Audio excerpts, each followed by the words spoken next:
Hey guys, welcome back to another episode of Dungeons and Dragons Online. We just saved Lars Hayton from the Sahuagin, and right now we're back in Korthos village to collect a reward from Ursa. And after this, maybe spend some action points, and you can finally help Lars finally defeat the Mind Flayer. Okay, let's pick our reward here. I personally find the Feather Cloak to be the best option here because it grants you Feather Fall. Hayton transformed the village. It seems as if all of Korthos were holding out for news of your next great victory with bated breath. Now, I don't remember cloaks to be rendered in the game, so this is a new thing. I don't know how new it is, but before they didn't actually have the cloak show up. Let's collect a reward from the mayor. Now you have to be careful when you're picking a reward here, because your reward here actually have a set bonus towards the reward you get at the final quest here. So you better pick carefully and read the rewards very well. Let's get the devoted goggles, since this ups our heals. Thank you. Let's go equip that. There we go. Then I'll just maybe change some spells, sell some stuff in the tavern.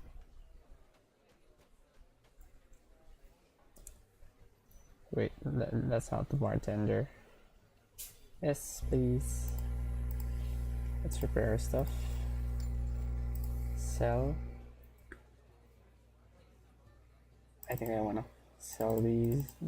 I can't really use them.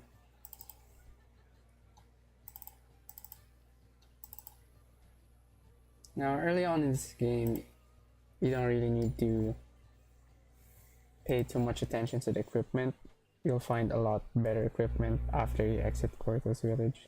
Though a lot of the quest rewards are actually very good.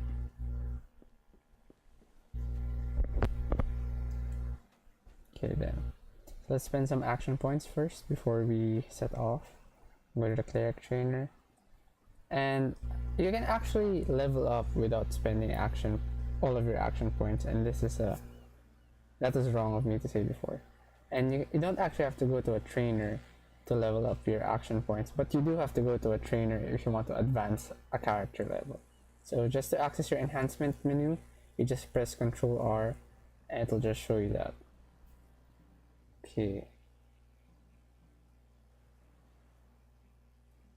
I wonder what to pick.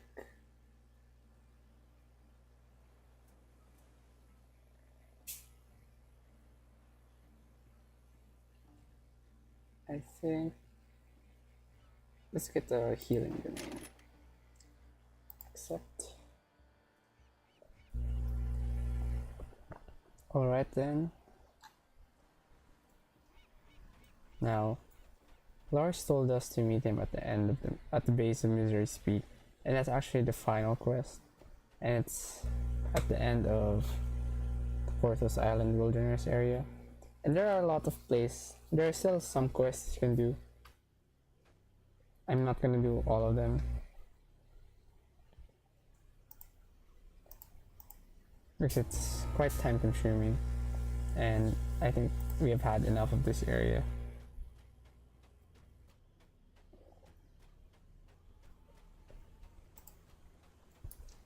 Oh really?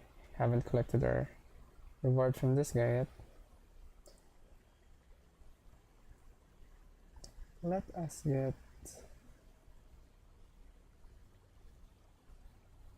a tattered cow. Let's go equip that.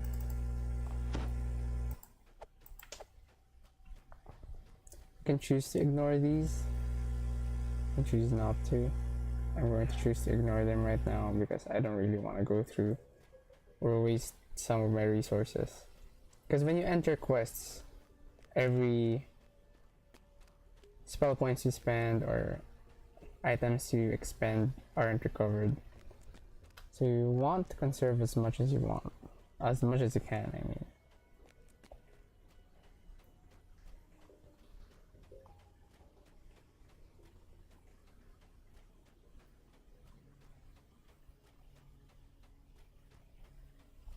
Thankfully there aren't too much or too many enemies in the way, so we can just go there without really going through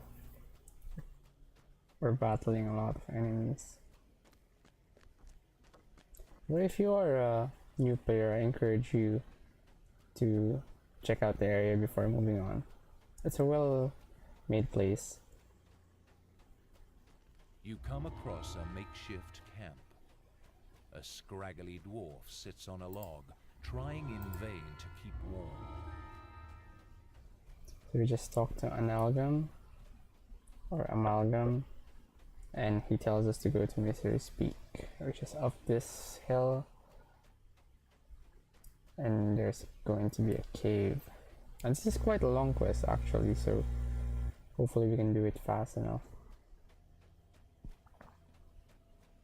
Here we go, Misery's Peak. A low, chilling breeze emanates from the mouth of Misery's Peak.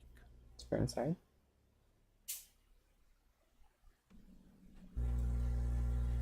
Summon our celestial dog. You're here. Come, there isn't much time.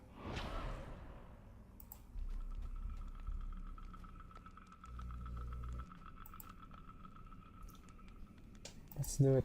Selimus, ready your party. I'll weaken the barrier for you. Ready! Charge! Good. Now to clear your path. Hayden clears the passageway for you.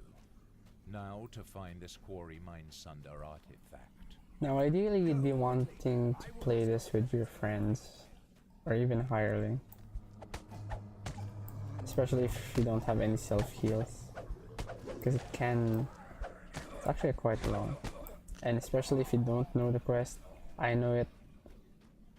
So I'm fine. And of course I can heal myself.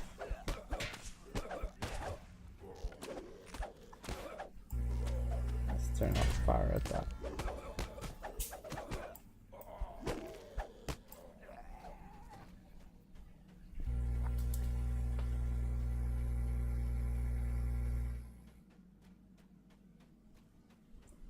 Early in the game, they're quite generous in the number of rest shrines, so Several humanoid shouldn't figures worry. around a glowing pedestal. Their putrid forms are frozen in contorted poses. Their faces set in silent, eternal screams.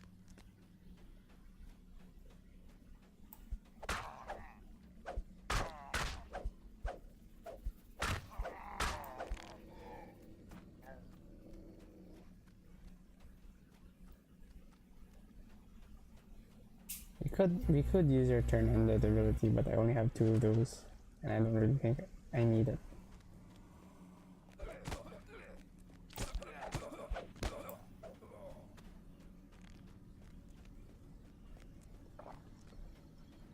Now this area is quite confusing.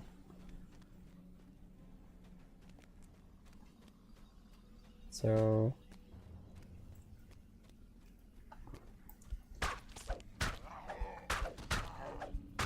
you should keep track of where you've been if you don't want to get lost.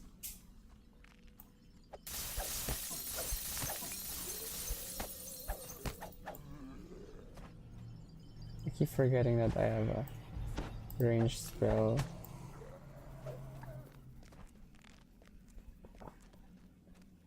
Now there are invisible spiders here, so you might want to be wary of that. If you don't have a high enough spot or listen skill, you won't be able to see them.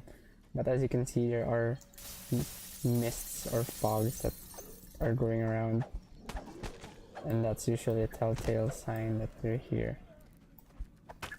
And they will eventually reveal themselves, so that's not too much of a worry.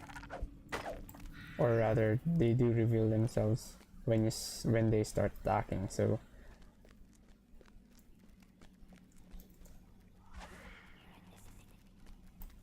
didn't hit him. So skills are very important in this game. For a cleric, one of the most important skills are the heal skill, which directly affect how much your healing spells do.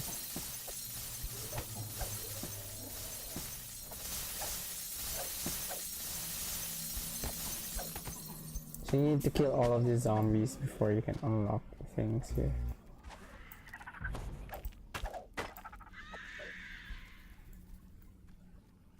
And let's see what's here.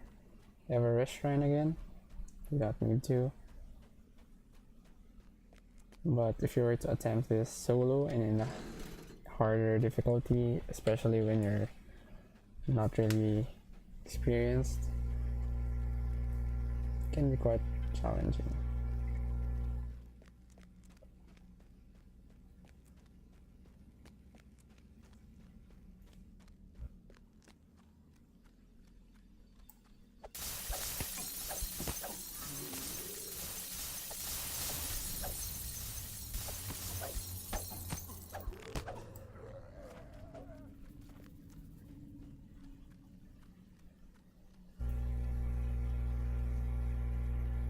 I've had playthroughs before that I've forgotten to step on the pedestal thing after I've killed all of the zombies, so I was so confused as to why I couldn't enter and, you know, get past the gate.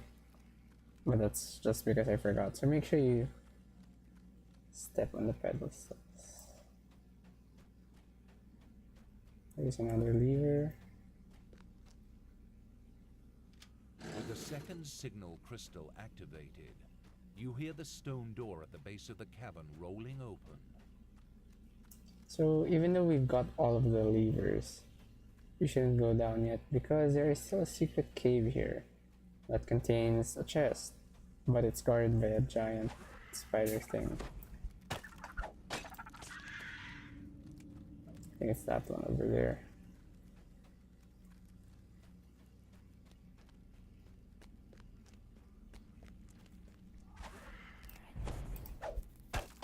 So you can press tab whenever you think there are enemies, and tab will select the nearest enemy. So here's a chest there, seemingly unguarded, but when you come near... Hello!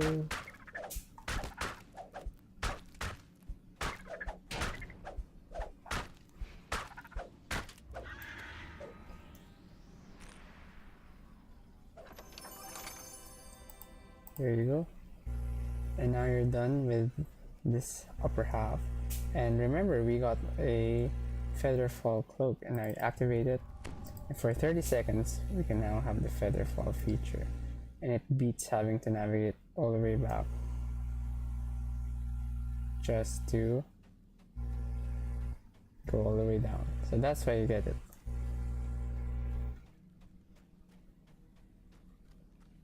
Okay then.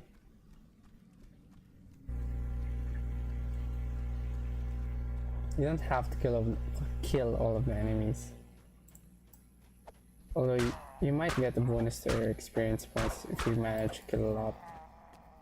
Like here, if you break a lot of things, you get a 8% bonus to your experience, which adds up, especially in the higher level quests where the base experience points are much higher.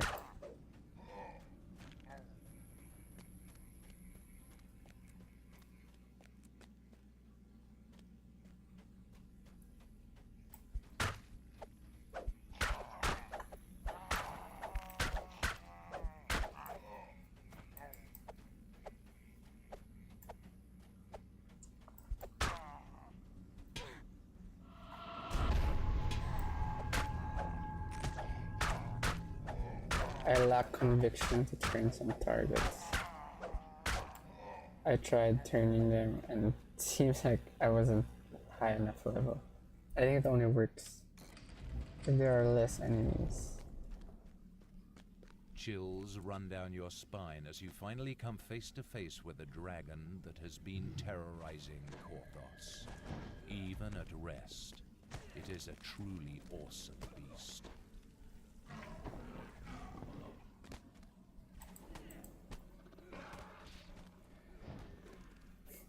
So I remember the first time I played this, I thought I was going to confront the dragon right up front. And if you're familiar with the D&D games, Door at the rear of the you know we're severely under-leveled cultists attracted by the roar of combat rush out to confront you.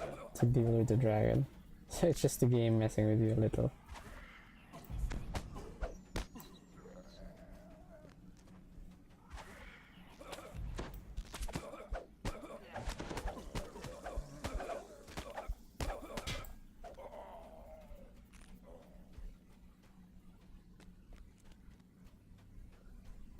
Hopefully after this quest we can go back to, or we can go to Harbor area, I mean, which is actually the main area for this game. And I promise I'll be talking less when we get there, since most of the mechanics in this game is actually recurring.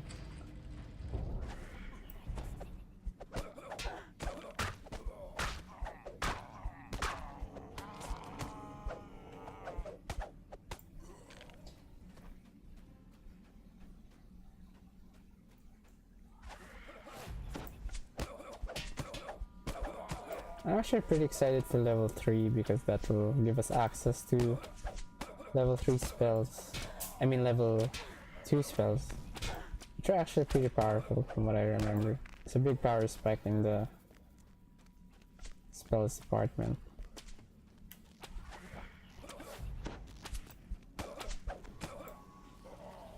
My dog died.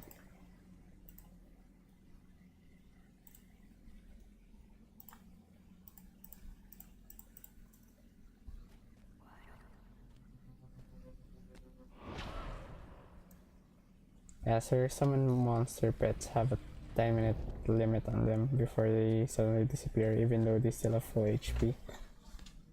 And there's no timer that shows up here, The unfortunately. ground quavers, and you look down to see a tunnel beneath the ice. The dragon roars as it thunders after Selimas and Jeets and Talbron. The ruse is working. That's a pretty good detail in the game.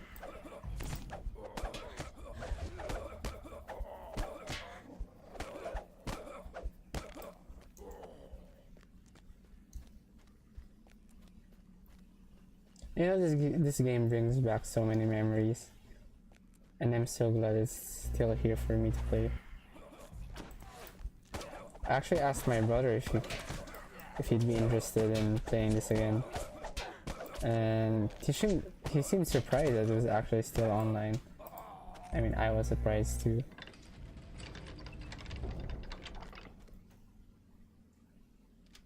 The signal crystal glows with power as you engage the first control lever. But where is the second? It's over there. Now, if you're looking to play this game and want to know what class to play, I really do suggest you play whatever you want to play. Feel what seems the best to you, what appeals to you as a player, rather than seeking out what's the most optimal. But if you're that kind of player, that's okay too. And I suggest the easiest. Feel fresh frozen air gust in from the newly opened door below. The easiest class to play, I'd say, would be a paladin. Great melee ability, some spellcasting, great self heals, and quite tanky. So it's very forgiving, and you learn a lot of the game in the process. You also make a cleric like what I did. They are also great solo characters, especially for first timers. Some of the classes are more challenging because they're weak early on. I wouldn't say one week, but they're less viable early on, and they require quite a bit of knowledge about the game, such as the sorcerers, wizards, rogues, and bards too. So fighters, barbarians, clerics, they're great first characters to play if you're new to the game. And don't worry if you don't know a lot about the things you see online, about the forums, what quests they're talking about, or what acronyms they're saying. It's okay to not know these things, and make sure you just head into the game and just learn.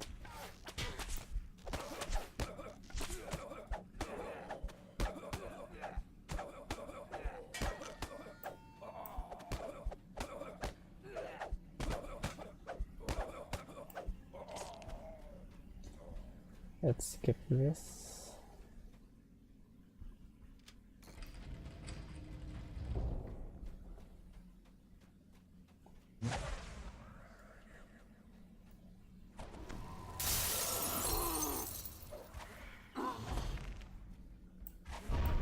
Oops.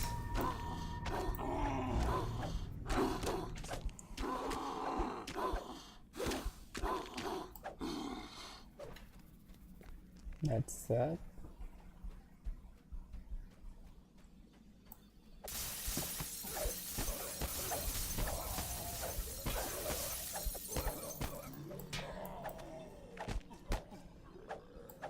Now it might seem like the enemies are insignificant, and you might say that, but it's just that we just picked a good solo character. If you're playing a wizard or a rogue solo, this might not be as easy as you think.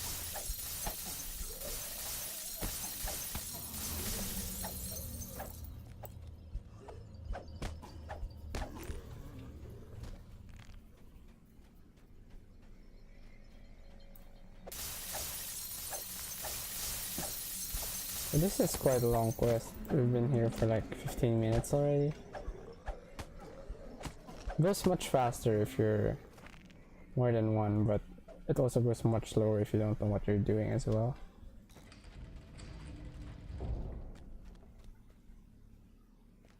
Waves of psychic energy pound into you as you spot a green crystal on the ledge ahead.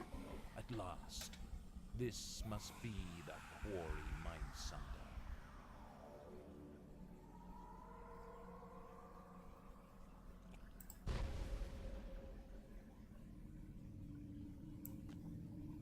The Mind Flayer and Dragon are locked in a contest of wills. This could be your chance to destroy the Mindsunder. The Mind Flayer shrieks as it loses the Mindsunder's power. The dragon reasserts its will and looks very annoyed. So we just killed the main antagonist for the Korthos story arc. Congratulations! Follow me. Hayton wants a word with you. Hayton.